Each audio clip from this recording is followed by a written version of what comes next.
Hello dear viewers, welcome to this channel study with Sujoy. Study with Sujoy চ্যানেলে তোমাদের সকলকে জানাই স্বাগত। ভিডিও শুরুতেই বলে রাখি, যারা যারা চ্যানেলটি সাবস্ক্রাইব করে দিচ্ছ তাদেরকে জানাই অসংখ্য ধন্যবাদ, এবং যারা এখনো সাবস্ক্রাইব করনি বা করতে ভুলে গেছো তাদেরকে বলবো চ্যানেলটি সাবস্ক্রাইব করে পাশে থাকবেন। তো এই চ্যানেলের আমরা ইংরেজিতে যে ক্লাস করেছিলাম, ইংরেজির প্রথম ভিডিওতে আলোচনা করেছিলাম কিভাবে সেন্টেন্স ফরমেশন করতে হয়, সেন্টেন্সের 5 প্রকার সেন্টেন্স কিভাবে ফরমেশন করতে হয় সহজ সূত্রের মধ্যে জেনে নিয়েছিলাম। এবং আজকে চলে এসেছি আমরা একটা নতুন ক্লাস নিয়ে, সেটি হলো টেন্স, যেটি খুবই গুরুত্বপূর্ণ বিভিন্ন কম্পিটিটিভ এক্সামের ক্ষেত্রে। এবং আমাদের যে স্কুল লেভেলে যে সিলেবাস রয়েছে, যেমন বিশেষ করে আপার প্রাইমারি, সেকেন্ডারি এবং হায়ার সেকেন্ডারি লেভেলে যে সিলেবাস রয়েছে, সেই সিলেবাসে এই টেন্স রয়েছে। এই টেন্স না জানলে আমরা ইংরেজিতে ন্যারেশন চেঞ্জ এবং ভয়েস চেঞ্জ এবং আরও অন্যান্য যে রাইটিং স্কিলগুলো আছে সেগুলো করতে আমাদের খুবই অসুবিধা হবে। তাই আমাদের টেন্স শেখা বা জানা খুবই গুরুত্বপূর্ণ। আর কথা না বাড়িয়ে চলো শিখে নেবো আছে কিভাবে টেন্স ফরমেশন করতে হয়। টেন্স মানে হলো সময় বা কাল। ঠিক আছে, কোনো ভার্বের কাজ যে সময়ে সম্পন্ন হয় সেই সময়কেই বলা হয় ইংরেজিতে টেন্স। বাংলায় বলা হয় কাল এবং ইংরেজিতে সেটাকেই বলা হয় টেন্স। ঠিক আছে, সেই টেন্সের প্রকারভেদ। টেন্স কয় প্রকার? টেন্স হলো 3 প্রকারের। এইটি কি? প্রথমটি বর্তমান কাল, পাস্ট টেন্স অতীতকাল, এবং ফিউচার টেন্স মানে ভবিষ্যৎকাল। বর্তমানে গেলে যদি বলি কি হবে? আজ। আজ মানে বর্তমান কাল। আর অতীতকাল যদি কি বলি, তাহলে গতকাল। গতকাল যেটা হয়ে গেছে সেটা হলো অতীতকাল। আর যদি বলে ভবিষ্যৎকাল, সেটা হলো কি? আগামীকাল। এটা হলো আগামী কাল। এভাবে আমরা টেন্সের 3টা কালকে বা এই কাল 3টা কালকে জেনে নিলাম। তো এই টেন্সগুলো কি কি? এই যে একটা প্রেজেন্ট টেন্স, পাস্ট টেন্স এবং ফিউচার টেন্স। এগুলোকে আবার প্রত্যেকটিকে আবার 4টা ভাগে ভাগ করা আছে: indefinite, continuous, perfect, perfect continuous. ঠিক আছে, এই যে indefinite, continuous, perfect, perfect continuous. ঠিক আছে, এইভাবে আমরা টেন্সের ভাগগুলো জেনে নিলাম। তো টোটাল আমাদের কটা ভাগ হলো? মোট ভাগ হলো 12টা। প্রেজেন্ট টেন্সের 4টা ভাগ, পাস্ট টেন্সের 4টা ভাগ এবং ফিউচার টেন্সের 4টা ভাগ। এগুলো আমরা প্রত্যেকটা একে একে আসুন জেনে নেব। Present indefinite tense. Present indefinite কাকে বলে? কোনো কাজ বর্তমানকালে, বা এগুলো সব প্রেজেন্ট টেন্সের মধ্যেই পড়ছে। বর্তমানকালে কোনো কাজ, অভ্যাসগত কাজ বা চিরন্তন সত্য যদি বোঝায়, তখন তাকে আমরা বলি প্রেজেন্ট ইনডিফিনাইট টেন্স। ঠিক আছে, স্ট্রাকচার কি কি? এর স্ট্রাকচার হচ্ছে, আমরা কি জানি, প্রত্যেকটা সেন্টেন্স, ইংরেজিতে সেন্টেন্স ফরমেশন করতে গেলে কি কি জানতে হয়? সাবজেক্ট প্লাস ভার্ব প্লাস হলো অবজেক্ট। তো সাবজেক্ট তো বসে আমরা জানি, তারপরে হচ্ছে মেন ভার্ব। এখানে হচ্ছে কি চেঞ্জ হবে? এখানে হবে মেন ভার্ব, তারপরে হবে অবজেক্ট। মেন ভার্বের প্রেজেন্ট ফর্ম ব্যবহৃত হবে। ঠিক আছে, এবং তবে সাবজেক্ট বা কর্তা যদি থার্ড পারসন সিঙ্গুলার নাম্বার হয়, তাহলে মূল ভার্বের শেষে এস বা ইএস যোগ হয়। সাবজেক্ট যদি থার্ড পারসন সিঙ্গুলার নাম্বার হয়, তাহলে এস বা ইএস যোগ হবে। ঠিক আছে, বাংলা বাক্য চেনার উপায় কি কি? বাংলা বাক্যে ক্রিয়া শেষে কি কি থাকবে? করি, কর, করে, খায়, খাও। বাংলার ক্রিয়া শেষে এরূপ যদি থাকে, তখন তখন আমরা বুঝবো কি? Present indefinite tense. ঠিক আছে, এর উদাহরণ এবার জেনে নেবো। বাংলা, আমি ভাত খাই, আই ইট রাইস। এখানে ইট মানে কি? খাওয়া। এর প্রেজেন্ট ফর্ম হচ্ছে ইট, যেটা বসেছে। আমি স্কুলে যাই, আমি সাবজেক্ট, তারপরে মূল ভার্ব গো, তারপরে অবজেক্ট বসেছে। এভাবে সে প্রতিদিন বিদ্যালয়ে যায়, he goes to school everyday. He subject, এখানে দেখো হি মানে সাবজেক্ট হচ্ছে থার্ড পারসন সিঙ্গুলার নাম্বার, তাই এখানে কি হয়েছে? গো এর সাথে ইএস যুক্ত হয়েছে। ঠিক আছে, টু স্কুল এভরিডে। দা সূর্য পূর্ব দিকে উদিত হয়, the sun rises in the east. এটা হলো কি? চিরন্তন সত্য। এটা হলো আমাদের যে অভ্যাসগত কাজ, এটা হচ্ছে অভ্যাসগত কাজ, এটা চিরন্তন সত্য। আর এইরকম যদি সেন্টেন্স আমাদের বাংলা বাক্যে থাকে, তাহলে বুঝে নেবো এগুলো আমাদের প্রেজেন্ট ইনডিফিনাইট টেন্স। তার ফরমেশন এইভাবে, এই ফরমেশন আমরা জেনে নিলাম। ঠিক আছে, এরপরে আসছি present continuous tense. Present continuous tense বলতে কি বোঝায়? কোনো কাজ বর্তমানকালে হচ্ছে বা চলছে, কিন্তু এখনো শেষ হয় নাই এবং নিকট ভবিষ্যতেও চলবে, এরূপ যদি বোঝায়, তখন কি হয়? Present continuous tense. এর গঠন প্রণালী কি কি? যে কি না, পার্সন ও নাম্বার অনুসারে অ্যামিজ আর এর যে কোনো একটি টু বি ভার্ব বসবে এবং মূল ভার্বের সঙ্গে আইন যুক্ত হবে। আগে ছিল কি? শুধু মূল ভার্ব বসবে প্রেজেন্ট ইনডিফিনাইট টেন্সে, কিন্তু এখানে ক্ষেত্রে কি? মূল ভার্বের সঙ্গে আইন যুক্ত হবে। তাহলে কি? সাবজেক্ট, অ্যামিজ আর এর টু বি ভার্ব যে কোনো একটা বসবে, আর মূল ভার্বের সঙ্গে আইন যুক্ত হবে। ঠিক আছে, বাংলা বাক্য চেনার উপায় কি কি? করিতেছি, করিতেছে, করিতেছ। এইরকম ক্রিয়ার শেষে যদি ইতেছি, ইতেছ এরকম যদি থাকে, তখন সেটা আমরা বুঝবো কি? ভার্বের প্রেজেন্ট কন্টিনিউয়াস টেন্স হয়। উদাহরণ কি? আমি বই পড়িতেছি, মানে কি? আমার কাজটা চলছে। আই, আয়ের পরে এম বসেছে। আই এম রিড, রিড হচ্ছে মেন ভার্ব, তার সাথে আইন যুক্ত হয়েছে। রিডের সাথে মেন ভার্ব, তার সাথে আইন যুক্ত হয়েছে। I am reading book. আমার মা রান্না করছেন। মাই মাদার হচ্ছে সাবজেক্ট। ঠিক আছে, আর মাই মাদার পর ইজ বসেছে, টু বি ভার্ব, এবং কুক, কুক হচ্ছে মেন ভার্ব, তার সাথে কি হয়েছে? আইএনজি যুক্ত হয়েছে। তোমরা বই পড়িতেছে, ইউ আর রিডিং বুক। তাহারা মাঠে খেলিতেছে, they are playing playing in the field, তারা মাঠে খেলিতেছে। ছাত্ররা বিদ্যালয়ে যাইতেছে, students third person plural number, ঠিক আছে। তো সেক্ষেত্রে কি হয়েছে, আর হয়েছে, students are going to school. Am is are এর ব্যবহার আমরা জেনে নেব, ঠিক আছে। আয়ের পরে কি হয়, আই সবসময় কি হয়, অ্যাম হয়। তারপরে কি হয়, উই পরে কি হয়, উই পরে আর হয়। যদি বলি দে, দে পরে কি হবে, দে পরে হবে আর। যদি বলি কাউ বলি, হ্যাঁ, কাউ যদি বলি কি হবে, তখন কি হবে, ইজ। আর যদি বলি কাউজ, COWS, কাউজ, তখন কি হবে, আর হবে। মানে প্লুরাল নাম্বারের ক্ষেত্রে আর হবে এবং সিঙ্গেল নাম্বারের ক্ষেত্রে এস হবে, ঠিক আছে। এগুলো আমরা জেনে নিলাম। আর ইউর ক্ষেত্রে সবসময় কি হবে, ইউ হচ্ছে আর হয়। আর হি যদি বলি হি এর পরে কি হবে, ইজ হবে। এইগুলো হলো অ্যাম ইজ আর এর ব্যবহার, এই ব্যবহারগুলো অবশ্যই মনে রাখতে হবে। এবারে চলে আসি present perfect tense. Present perfect tense কাকে বলে, না বর্তমানকালে কোনো কাজ এইমাত্র শেষ হইয়া গিয়াছে কিন্তু তার ফল এখনো বর্তমান আছে, এরূপ বোঝালে ভার্বের প্রেজেন্ট পারফেক্ট টেন্স হয়, ঠিক আছে। যে গঠন প্রণালী কি কি, সাবজেক্টের পরে পার্সন এবং নাম্বার অনুসারে হ্যাভ বা হ্যাজ বসে এবং মূল ভার্বের পাস্ট পার্টিসিপেল ফর্ম হয়। প্রেজেন্ট ইনডেফিনিট টেন্সে কি ছিল, মেন ভার্ব বসবে।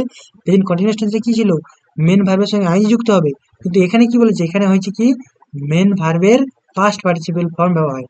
যেমন যদি বলি মেন ভার্ব ইট, ইট মানে কি খাওয়া, আর এর পাস্ট ফর্ম কি হয়, এট, ইএটি, এট। আর পাস্ট পার্টিসিপেল ফর্ম কি হবে,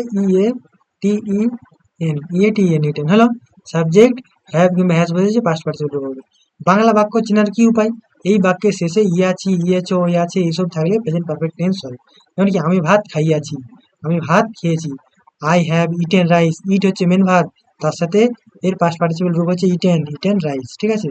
সে স্কুলে গিয়েছে, he has gone to school, go হচ্ছে মেন ভার্ব, তার পাস্ট পার্টিসিপেল হচ্ছে গান, এটা হলো হয়েছে।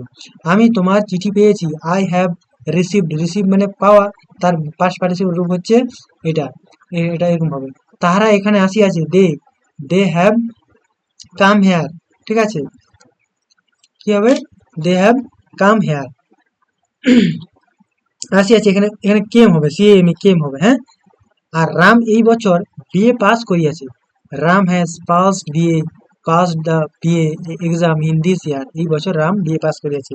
এক্ষেত্রে কি মনে রাখতে হবে, সাবজেক্ট যদি থার্ড পার্সন সিঙ্গুলার নাম্বার হয় তাহলে হি, সি, ইট, কোনো ব্যক্তি ও বস্তু, জায়গা, প্রাণীর নাম বোঝালে হ্যাজ বসবে, এসব ক্ষেত্রে হ্যাজ বসবে। আর হ্যাভ কোথায় বসবে, যদি প্লুরাল নাম্বার হয় তখন সেক্ষেত্রে কি বসবে, প্লুরাল নাম্বার হয়। যেমন ধরো তাহারা অনেকজন আছে, এটা হচ্ছে প্লুরাল নাম্বার, এর ক্ষেত্রে কি বসেছে, হ্যাভ বসেছে। আর যে সিঙ্গুলার নাম্বার রাম হচ্ছে একজন ব্যক্তি, তখন কি বোঝাচ্ছে, সেজন্য কি বসেছে, হ্যাজ বসেছে, ঠিক আছে। এইভাবে হ্যাভ আর হ্যাসের এই ব্যবহারটা মনে রাখতে হবে, ঠিক আছে। এরপরে চলে আসি present perfect continuous tense. Present perfect continuous tense কাকে বলে, না বর্তমানকালে কোনো কাজ পূর্ব থেকে আরম্ভ হয়েছে, হ্যাঁ, এবং হচ্ছে বা চলছে এবং ভবিষ্যৎকালেও চলতে পারে। যেমন ধরো বৃষ্টি শুরু হয়েছে সকাল, এখন হচ্ছে দুপুর, সকালবেলায় বৃষ্টি শুরু হয়েছে, এখনো বৃষ্টি পড়ছে এবং ধরো বিকাল পর্যন্ত বৃষ্টি চলতে পারে নিম্নচাপের কারণে। তাই এইভাবে আমরা বুঝবো যে কোনো কাজ, বর্তমানকালে কোনো কাজ শুরু হয়েছে এবং আজকের মধ্যেই শুরু হয়েছে এবং এখনো চলছে এবং ভবিষ্যতেও, নিকট ভবিষ্যতেও চলতে পারে, ঠিক আছে।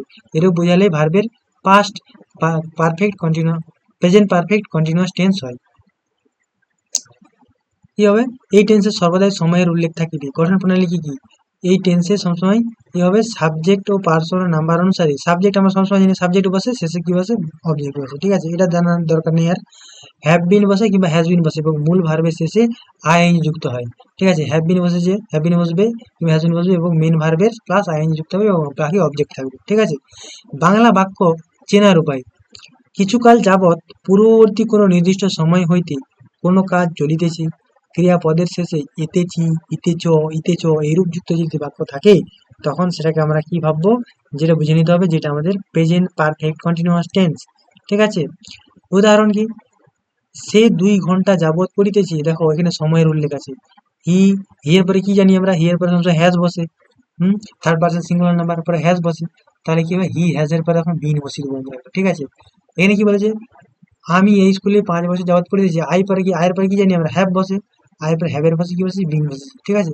তো এখানে কি দেখবো, হ্যাজ বিন রিডিং এবং মেন ভার্বের সঙ্গে কি হয়, আইএনজি যুক্ত হয়, দেখা গেল যে ফর 2 hours সময়ের উল্লেখ রয়েছে।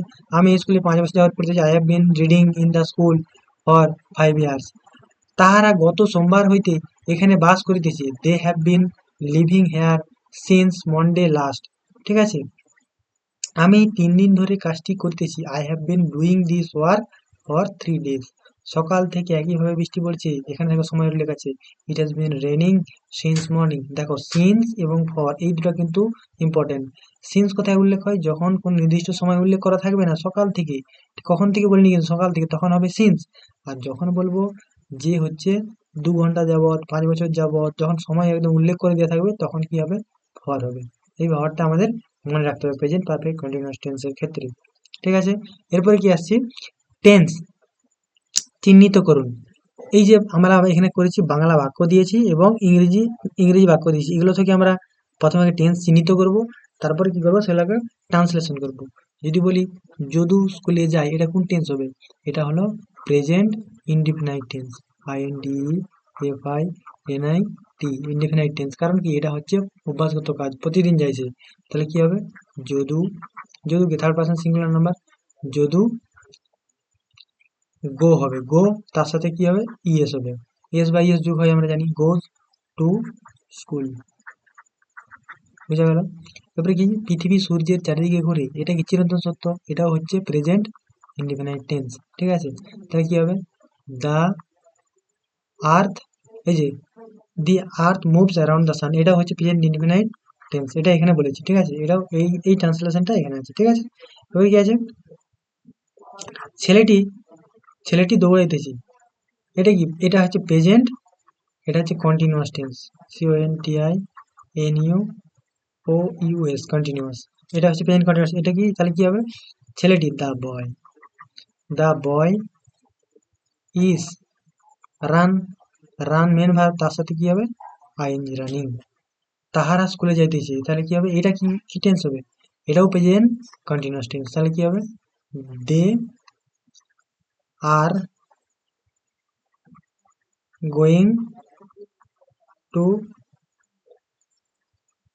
School, they are going to school. ঠিক আছে, গরুগুলি চড়িতেছে, এটাও হচ্ছে প্রেজেন্ট কন্টিনিউয়াস টেন্স। এটা কি হবে, কাউ, কাউয়ের পরে কি হয়, কাউয়ের পরে গরুগুলি, কাউজ, কাউজ কি হবে, আর হবে, কাউজ আর গ্রেজিং হবে, GRAZING, কাউজ আর গ্রেজিং, গরুগুলি চড়ছে, এটা হচ্ছে present continuous tense.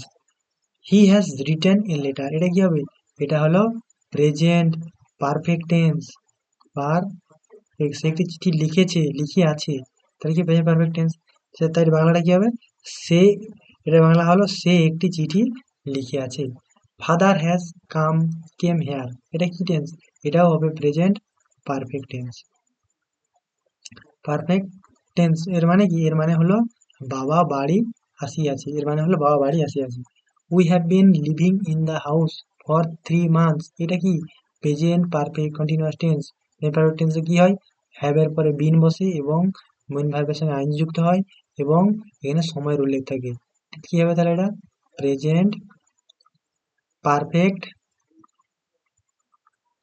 Continuous, CONTINUOUS continuous tense. ঠিক আছে, এটা হচ্ছে প্রেজেন্ট ইনডিফিনিট টেন্স। এটা কি বলেছি, he has been suffering from fever for 3 days, সে কি 3 দিন যাবৎ জ্বরে ভুগতেছে, এটাও হলো প্রেজেন্ট পারফেক্ট কন্টিনিউয়াস টেন্স। ঠিক আছে, প্রেজেন্ট পারফেক্ট কন্টিনিউয়াস। এই ছিল হচ্ছে টেন্সের, প্রেজেন্ট টেন্সের 4টা ফর্ম। সেই 4টা ফর্ম কিভাবে ফরমেশন তৈরি করতে হয়, স্ট্রাকচার কিভাবে হয়, সেই স্ট্রাকচারগুলো আমরা পড়লাম। প্রেজেন্ট টেন্সের ক্ষেত্রে মেন ভার্ব, প্রেজেন্ট ইনডিফিনিট টেন্সের ক্ষেত্রে শুধুমাত্র মেন ভার্ব বসবে, প্রেজেন্ট কন্টিনিউয়াস টেন্সের সঙ্গে মেন ভার্বের সঙ্গে আইএনজি যুক্ত হবে এবং প্রেজেন্ট পারফেক্ট টেন্সের সঙ্গে মেন ভার্বের পাস্ট পার্টিসিপেল রূপ ব্যবহৃত হবে এবং প্রেজেন্ট পারফেক্ট কন্টিনিউয়াস টেন্সে কি হয়, মেন ভার্ব, এবং তার সাথে আইএনজি যুক্ত হবে এবং হ্যাভ বিন কিংবা হ্যাজ বিন বসবে। এভাবে আমরা প্রেজেন্ট টেন্সগুলি খুব সহজেই আমরা বুঝে নিলাম। তো ভিডিওটি ভালো লাগলে লাইক, কমেন্ট এবং বন্ধুদের শেয়ার করবেন এবং সাবস্ক্রাইব করে পাশে থাকবেন এবং থ্যাংকস ফর ওয়াচিং।